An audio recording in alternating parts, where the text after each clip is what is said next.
The NFL playoffs is upon us. We got 3 games Saturday, I think 3 games Sunday, if I'm not mistaken, and then we got the CFP Thursday and Friday. The first matchup I really want to talk about is the Panthers going up against the Rams. So the Panthers are 8-9, the Rams are 12-5, and the Panthers was beat by the Bucks, but then they snuck into the playoffs uh, with a miracle. So I just feel like this is just a dead giveaway. This is going to be one of those games that just going to blow over because the Rams just got the better offense. You know, you got Stafford, you got Puka Nakua, then you got a run game with Blake Corum and Kyron Williams. So the Panthers, I believe they're not a strong enough team, especially coming out of the NFC South, which is not that great of a division. Yeah, this is a dead giveaway that the Rams are going to probably beat the Panthers, probably by more than 20 points. Um, the better matchup would have been the Bucks, but obviously the Bucks did not make the playoffs because one, they did have a lot of injuries during the season, and it did become the start of their losing streak. So the Bucks would have been a better matchup. Just what we seen last year with them in the last matchup, that would have been better. Now, on to the Eagles and the 49ers. Now, Eagles come in here 11-6, 49ers come in here 12-5. Now, the Eagles have an opportunity to show that they developed on offense throughout this season. You know, we all seen the things that's been said, like Kevin Patullo is not a great offensive coordinator in comparison to the other ones that came through Philly when Jalen Hurts was at quarterback. Um, will they be able to thrive against this 49ers defense who is short of Fred Warner, their middle linebacker? I think so, but the 49ers do have a better offense than the Eagles. I never seen nothing spectacular out of the Eagles offense this whole season. They allowed the Cowboys to come back on them. That shows a lot. So in this game, I think the 49ers will have the better offense and the Eagles will become eliminated from the playoffs. But that's just my prediction. Let me know what y'all think in the comments. Do y'all think the Eagles offense will be able to get past the 49ers into the divisional round? Y'all let me know. But next is Bears and Packers. Now, the Bears, they have been rolling this season. They had Ben Johnson as their head coach, who was the former offensive coordinator for the Detroit Lions. So that's the reason why Caleb Williams is doing his thing with DJ Moore, Loveland, and all those guys on offense. And it's pretty good to see. So they're going to be facing the Packers, who are 9-7-1. And towards the end of the season, the Packers did face injuries to Jordan Love and also other people that are on defense that can contribute. So with that being said, I think with the Bears winning the last matchup and Green Bay winning the one before that, the Bears are probably going to win this one. When in the playoffs, you get to turn up, you get to do different things, and the Bears just have better leverage over the Packers because a lot of things being figured out right now, especially with Matt LaFleur in the hot seat, about to get fired from being the head coach, probably getting fired for being the head coach of the Packers. The Bears just got better things going on. So I got the Bears winning that game. Let me know what y'all think in the comments. The Steelers and Texans, they play. That's the AFC matchup. The Steelers are 10-7. The Texans are 12-5. I think the Steelers never face a defense like the Texans. When you look at the Texans defense with Derek Stingley, Will Anderson, and Jalen Petrie, those guys led by D'Amico Ryans, this is going to be a tough game for the Steelers. They lost to the Browns, and they barely skated by the Ravens to win the AFC North. That should tell you a lot about this Steelers team, especially on the offensive side of the ball. I think Aaron Rodgers and that offense is still trying to figure things out, especially with DK Metcalf being out for suspension those 2 games. He coming back, they're going to have to adjust to him being in the lineup. It's going to be a lot for the Steelers. And with the Texans on a 9-game win streak to close the season out, they have more momentum. And it's obvious that they're going to beat the Pittsburgh Steelers. And I think they're going to do that. So my prediction is Texans are going to beat the Steelers just solely because of defense. And if it got to be a defensive game where both teams will score less than 20 points, then it's just going to get to that point. But I got the Texans winning. Y'all let me know what y'all think in the comments about that. Now, Jaguars versus Bills. Jaguars 13-4, Bills 12-5. Now, when I look at the Bills throughout the season, yes, they were one of the best teams in the NFL, but they still had things they had to figure out. It was a lot of times where the offense messed up. It was a lot of times where the defense messed up. It was a lot of times where both of those things was happening in some of these games. Now, we look at their season in an overview. The Bills lost to the Texans. They lost to the Dolphins. They lost to the Patriots, Falcons, and Eagles. 3 of those 5 teams are currently in the playoffs right now. 2 of those teams are in the same conference as the Buffalo Bills, Patriots, and Texans. So if they were to just somehow get past the Jaguars, they were going to get eliminated in the second round anyway, I believe, because those teams they did have a hard time against.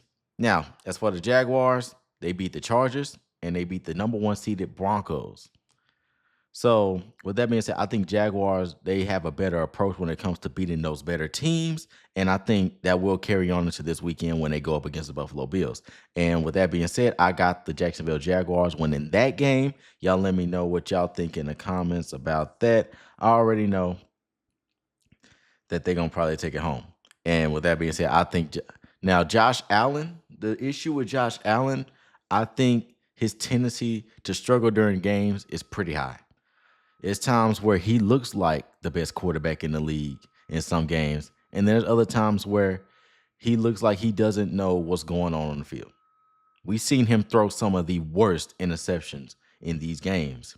And it looks like, okay, is he really going to be consistent in the playoffs? Probably. You know, people like Patrick Mahomes, Josh Allen, Lamar Jackson, Jalen Hurts, they've been here before, and they turn up when the playoffs happen. But it gets to a point where is he going to do that, or is he going to be that person that's just going to throw a bunch of interceptions? And with Jacksonville, I feel like they have a different kind of hunger to them this year, especially being 13-4 under a new head coach. They might try to take the cake because they haven't even had success in the playoffs, and they looking to bounce back. So Josh Allen's mistakes, could he make those mistakes, and could it lead the Jags to a win? Maybe so. Y'all let me know about that. But the next matchup and the final matchup is the Patriots and the Chargers. Now, Patriots 14-3, Chargers are 11-6. Now, the Patriots have a first-year head coach. Well, not really first-year head coach. It's his first year being the head coach of the Patriots, Mike Vrabel. Mike Vrabel. That's how you say it. Okay. He was the head coach of the Titans. You know, he found success there, but then towards the end, he didn't find much. But with this Patriots team, who was 4-13 last year, and then this season, they turned it around 13-4 and became ahead of the AFC East. Dude, this is one of the biggest turnarounds we've seen in the past 2 years. Like, Drake May is doing this thing, and he is balling out better than what we've seen before. And I know a lot of things are going on internally with the team, like the Stephon Diggs situation, and also we have a defensive lineman, I don't know his name, who got charges as well. But at the end of the day, the Patriots, they're a team that carries on with all the BS, and they go out there and they ball out. Like we've seen before with Bill Belichick and Tom Brady.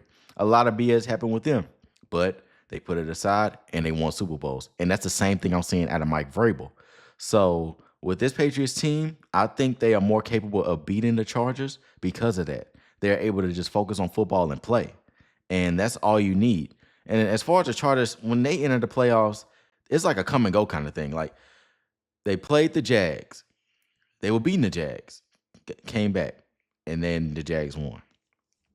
And other playoff appearances, you never heard much about the Chargers because they was always a first-round exit. And I think that's going to happen again because Justin Herbert faced injuries and then other teams faced injuries. But injuries became a big part in some of these teams because in the playoffs, you got to put all those things aside and have your full team, and you got to ball out. That's why I keep emphasizing injuries in this podcast because it's a big thing. And the Chargers, from what I know, is not built for the playoffs. So Patriots are going to win. Them guys, they're going to ball out, and it's going to be a great thing to see this weekend. But we're going to move away from the playoffs. I heard some news yesterday that the Ravens head coach, after their loss, John Harbaugh, got fired from his head coaching job. You know, he was fired after 18 years. He won Super Bowl 47 with one of the best defenses we've ever seen of all time with Ed Reed and Ray Lewis. So his resume is pretty much stacked. So John Harbaugh has nothing to feel bad about. He done this thing with the Ravens, and he turned that team around after Ray Lewis and them left. He got a new quarterback with Lamar, got a whole new defense with Kyle Hamilton, Roquan Smith, Marlon Humphrey, you name it. Had tremendous seasons with those, but always fell short. In 2023, we saw that Zay Flowers fumbled the ball in the end zone against the Chiefs in the conference championship game, which could have sent the Ravens to the Super Bowl. And then the next year, they played the Bills and they had a 2-point conversion. Mark Andrews dropped the ball. And then now you got this year when Tyler Loop missed the field goal to send the Ravens to the playoffs. So it does get to the point where it did fall at his feet a little bit that, okay, he's not able to just go to the next level and win another Super Bowl. So now Ravens are trying to rebuild the coaching staff, and I think a potential candidate is Brian Flores. Brian Flores, as a potential Ravens candidate, is something that I'm not surprised about. When he was the head coach for the Dolphins, he led them to back-to-back seasons in 2020 and 2021 for the first time since 2002 and 2003. And also in 2020, he finished sixth in the scoring defense, leading the league in takeaways. So this is a defensive-minded coach, and that is something the Ravens need because that defense is pretty good, and they do have the potential to be the best defense in the league in many years to come. So with Brian Flores on that coaching staff, he brings that kind of energy, that kind of life into the Ravens organization where, okay, Lamar going to be playing like Lamar on the offensive end, but that defense is going to turn up a notch and be one of the best. So Brian Flores as a potential head coaching candidate, I think is going to be pretty good for them. Let me know what head coach y'all think needs to be in that position in the comments. But with that being said, man, that'll be the end of this podcast, man. Thank you all for watching. I hope you all have a great rest of your week. If you enjoyed this video, make sure you like, subscribe, and then share it to a friend. But with that being said, I'm out. Peace.